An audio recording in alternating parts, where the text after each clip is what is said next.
नमस्ते साथियों। हमारे को ये तो ज्ञात ही है कि भारत के अंदर सूर्य ग्रहण और चंद्र ग्रहण की भविष्यवाणी हजारों हजारों साल से की जाती रही है। तो इसके पीछे क्या वैज्ञानिकता थी, क्या गणित थी, हमारे को ये जानने की उत्सुकता जरूर होती होगी। तो आज हम इसी के बारे में, इसके पीछे के विज्ञान को समझेंगे और गणित को समझेंगे कि आखिर इसमें ऐसी क्या चीज़, क्या विज्ञान था और क्या गणित थी, जैसे जिससे हम सूर्य ग्रहण और चंद्र ग्रहण और पूनम अमावस आदि तिथियों की भविष्यवाणी बहुत पहले ही कर दिया करते थे। तो सबसे पहले हमारे को इसमें क्या क्या चीज़ों की ज़रूरत पड़ती है, इसके बारे में हम जानकारी लेते हैं। इसमें सबसे महत्वपूर्ण जो है सूर्य की क्रांति, डिक्लिनेशन ऑफ सन, सूर्य का भोगांश, चंद्रमा की क्रांति और चंद्रमा का भोगांश, ये मेन चीज़ें हैं जब जिसके द्वारा हम ये बता सकते हैं कि इस दिन सूर्य ग्रहण होगा और इस दिन चंद्र ग्रहण होगा। तो इससे आगे बढ़ने से पहले हम थोड़ी सी इसके बारे में जानकारी प्राप्त कर लेते हैं कि सूर्य की क्रांति होती क्या है। ये मैंने एक पृथ्वी का एक चित्र बनाया है, डायग्राम बनाया है पृथ्वी। अब ये पृथ्वी ऐसे है और अब मैं आपको यहाँ ये पृथ्वी बताता हूँ। ये पृथ्वी ये है, ये गेंद की तरह गोल है और ये सूरज, अगर मान लो सूरज कैमरे की तरफ है तो ये पृथ्वी इस सूरज के चारों तरफ इस तरीके से घूमती है।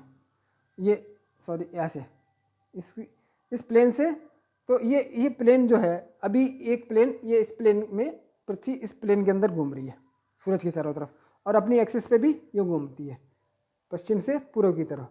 सूरज हमारे को पूर्व से पश्चिम की तरफ जाता हुआ दिखाई देता है, तो ये अपनी एक्सिस पे ये घूमती है। परंतु ये प्लेन जो है, इस प्लेन के परपेंडिकुलर ये 23 डिग्री का एंगल बना रही है अपनी एक्सिस पे।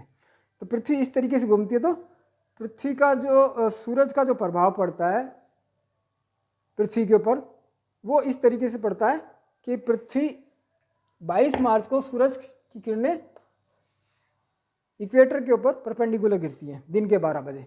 दिन के 12 बजे 21-22 मार्च के आसपास इक्वेटर के ऊपर परपेंडिकुलर आती हैं किरणें, और 21 मार्च से जैसे जैसे आगे बढ़ती है पृथ्वी सूरज के चारों तरफ चक्कर काटती हुई, तो 21 जून तक सूरज यहाँ से ऊपर उठता हुआ चला जाता है, 21 जून तक यहाँ पहुँच जाता है। तो ये इसकी क्रांति कहलाती है।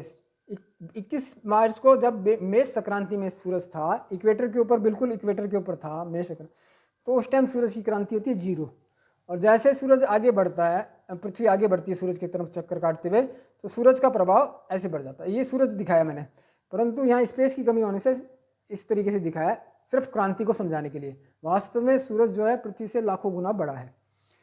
तो ये इसका प्रभाव बताने के लिए मैंने बताया कि सूरज इस तरीके से ऊपर, तो ये ट्रॉपिक ऑफ कैंसर तक, जिसको कर्क रेखा कहते हैं, 21 जून के ऊपर कर्क रेखा के ऊपर परपेंडिकुलर आने लग जाती है सूरज की किरणें। यहाँ जो आदमी पहले विषुवत रेखा पे जो आदमी खड़ा था, वो 22 मार्च को उसके सिर के ऊपर नजर आ रहा था सूरज। अब जो 21 जून को जो आदमी खड़ा होगा उसके परपेंडिकुलर उसके सिर के ऊपर नजर आएगा सूरज। यहाँ जो आदमी खड़ा था, ये आदमी, इसके ऊपर यूँ सूरज नजर आ रहा है इस तरीके से। तो 21 जून के बाद वापस जैसे पृथ्वी सूरज के तरफ चक्कर काटती हुई आगे बढ़ेगी, तो 22 सितंबर को वापस यहाँ आ जाएगा सूरज, जो 22 मार्च को था, 21 या 22 मार्च को था जो। फिर 21 सितंबर से आगे पृथ्वी और आगे बढ़ती है 21 दिसंबर तक, तो सूरज की किरणें फिर मकर रेखा तक आ जाती हैं, और जो मकर रेखा पे जो आदमी यूँ खड़ा होगा उसके सिर के ऊपर नजर आएगा सूरज। तो वापस 21 दिसंबर से वापस 22 मार्च की तरफ जाएगी, तो वापस यहाँ पृथ्वी, तो इस सूरज ये यहाँ से लेके यहाँ तक वैरी करता है, इससे ऊपर या इससे नीचे नहीं जाता सूरज साल भर। हर साल में, एक साल में यहाँ से शुरू होगा यहाँ तक जाएगा, यहाँ से शुरू होगा यहाँ तक आएगा, ऐसे यहाँ से यहाँ तक जाके वापस यहाँ आ जाएगा, फिर यहाँ से यहाँ तक जाके वापस यहाँ तक है, ना इससे ऊपर जाएगा ना इससे। तो इसको कराते क्रांति, सूरज की क्रांति। जब इससे ऊपर जाएगा तो कितना डिग्री ऊपर चला गया, और मैक्सिमम क्रांति, जिसको हम परम क्रांति कहते हैं, मैक्सिमम डिक्लिनेशन ऑफ सन, वो 23 डिग्री 20 मिनट तक आती है यहाँ लगभग। 23 डिग्री 20 मिनट ऊपर या 23 डिग्री 20 मिनट नीचे मैक्सिमम डिक्लिनेशन होता है। तो ये तो सूरज की क्रांति के बारे में जानकारी। सूर्य का भोगांश क्या होता है? जैसे 21 मार्च को मेष संक्रांति लगती है, तो मेष संक्रांति के उस टाइम सूर्य का भोगांश 0 होता है। जिस टाइम बिल्कुल इक्वेटर के ऊपर परपेंडिकुलर होता है सूरज, उस टाइम उसका भोगांश 0 होता है। और जैसे 21 मार्च से आगे बढ़ती है, सूरज एक दिन आगे बढ़ा, तो लगभग जैसे 365 दिन में 360 डिग्री घूमती है, तो लगभग एक दिन के अंदर 24 घंटे के अंदर पृथ्वी 1 डिग्री का भोगांश कवर करती है। तो कम्युलेटिव भोगांश आगे बनता है। जैसे 21 मार्च से आगे एक दिन आगे बढ़ी पृथ्वी, तो 22 मार्च को 1 डिग्री आगे हो गया, तो 22 मार्च को क्या एक भोगांश, 23 मार्च को 1 डिग्री और बढ़ गई तो 2 भोगांश हो जाएगा, 24 मार्च को 1 डिग्री और बढ़ गई तो 3 डिग्री का भोगांश हो जाएगा। तो कम्युलेटिव भोगांश उस दिन का मतलब वो इतना भोगांश कहलाएगा दिन के हिसाब से। तो ये हो गया भोगांश, सूर्य का भोगांश। जैसे 21 मार्च से आगे बढ़ी तो 21 सितंबर तक 180 डिग्री का भोगांश हो जाएगा, 21-22 सितंबर तक। तो ये इसको भोगांश कहते हैं। इसी तरह से चंद्रमा की क्रांति आती है। चंद्रमा जो है, पृथ्वी जिस प्लेन में सूरज के चारों तरफ चक्कर काटती होती है, उस प्लेन में चंद्रमा चक्कर नहीं काटता, उससे 5 डिग्री का एंगल बनाता है। इसलिए चंद्रमा की क्रांति 23 डिग्री में 4-5 डिग्री ऊपर या 4-5 डिग्री नीचे और जुड़ जाता है। जैसे सूर्य की क्रांति होती है 23 डिग्री का, और तो चंद्रमा की क्रांति होती है 27 डिग्री के आसपास तक चली जाती है, 27 डिग्री ऊपर नीचे चली जाती है।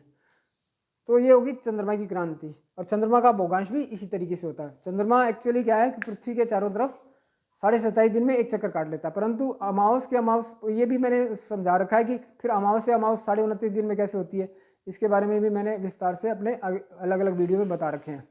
और बहुत कुछ बातें अलग अलग वीडियो में बता रखी है। अगर मैं एक एक चीज़ यहाँ बताने लग जाऊँगा तो वीडियो बहुत लंबा हो जाएगा, इसलिए छोटे छोटे मैंने वीडियो अलग अलग बना रखे हैं। तो इसी प्रकार चंद्रमा का भोगांश होता है, क्योंकि चंद्रमा क्या होता है कि पृथ्वी के चारों तरफ 27.5 दिन में एक चक्कर निकाल लेता है। तो एक दिन में कितना भोगांश हुआ, लगभग 13.5-14 डिग्री का भोगांश होता है।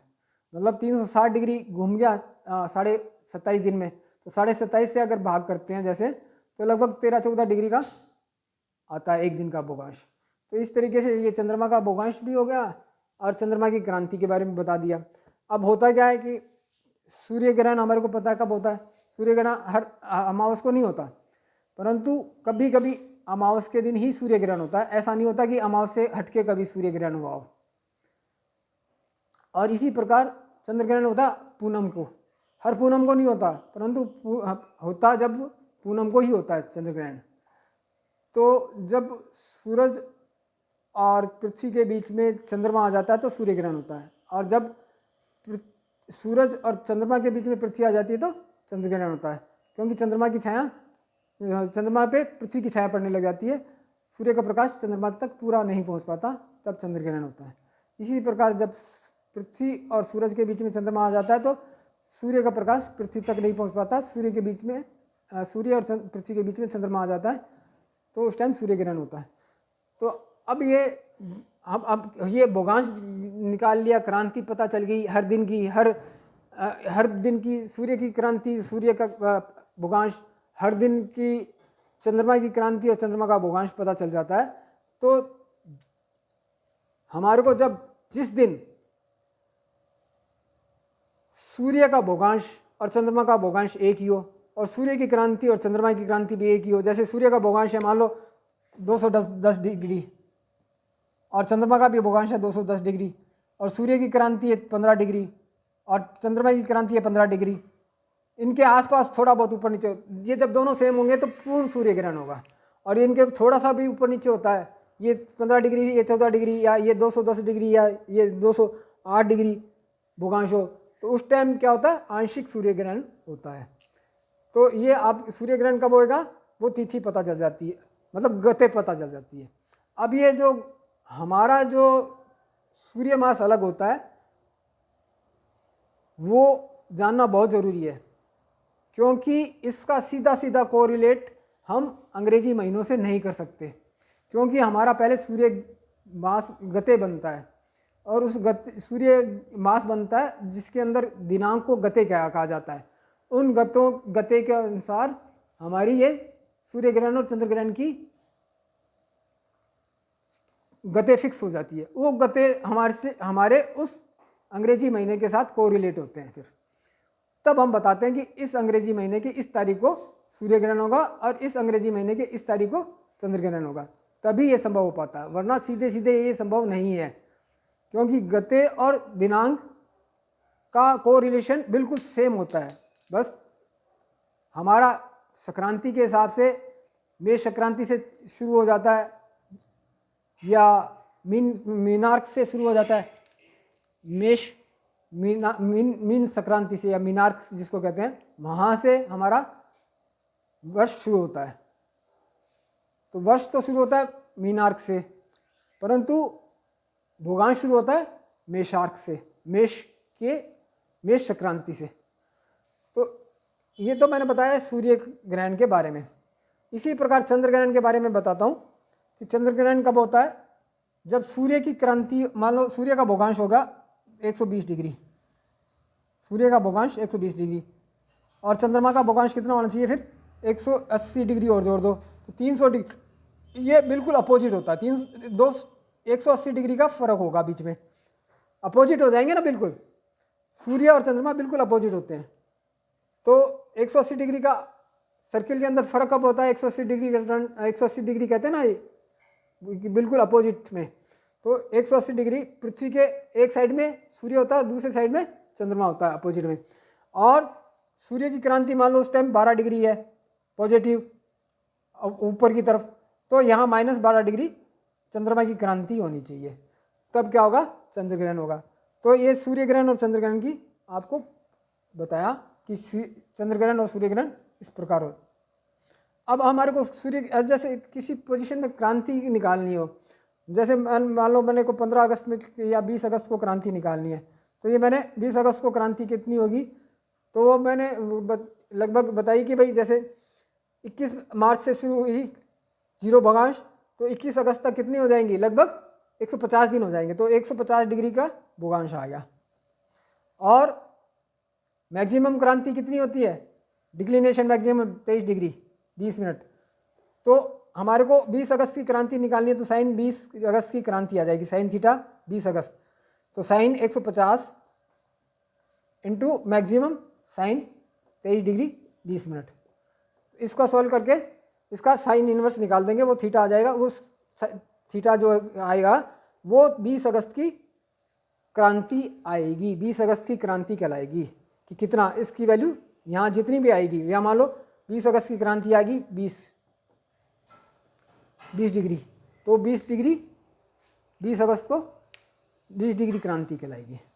तो ये मैंने आपको थोड़ा सा